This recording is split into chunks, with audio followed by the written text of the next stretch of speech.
চিকিৎসার দিন যাইতে লাগে না, বেশি দিন চাল ভাঙ্গা ডাল করে শস্য ভাঙ্গা তেল অষ্ট অলংকার দিয়ে কলা গাছের খড়ি দিয়ে বের বেড়ে গেল। আরে অষ্ট অলংকার দিয়ে বিয়াটা হয়ে গেল ভাই। বিয়াটা হয়ে গেছে, বরযাত্রীর সঙ্গে নিল, দেখ করতে করতে আবার শ্যামপুর শহর চলে আসলো ভাই। এদিক দিয়া বাসর ঘর সাজাইতেছে ভাই, বাসার বিয়া লোহালিহি কিয়া কত ধরনের বাতি যে লাগাইছে। ভাই গো কি বাতি লাগাইছেন? লাল বাতি, নীল বাতি, ওজা বাতি, কালা বাতি, সাদা বাতি, হেসলাইট, মেসলাইট, নীল বাতি, তার সিবাদে আগরবাতি, তার সিবাদে বাগরবাতি, তার নিচে এই বল্টু বাতি। বল্টু বাতি এটা কোনটা?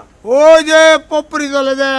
আরে এটা লাগাইছে, এটার ফাঁস দাও লাগাইছে আরেক বাতি, এটা হলো ফুকুত ফাকুত বাতি। হুকুত বাতি এইটা আবার কোনটা? ওইটা বুঝলা না?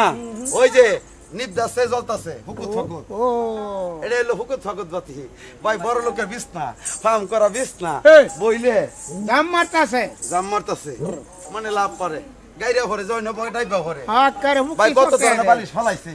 কি বালিশ? ওই বালিশগুলি কিন্তু মামুন ভাই দেখে আইছে। তুমি কও।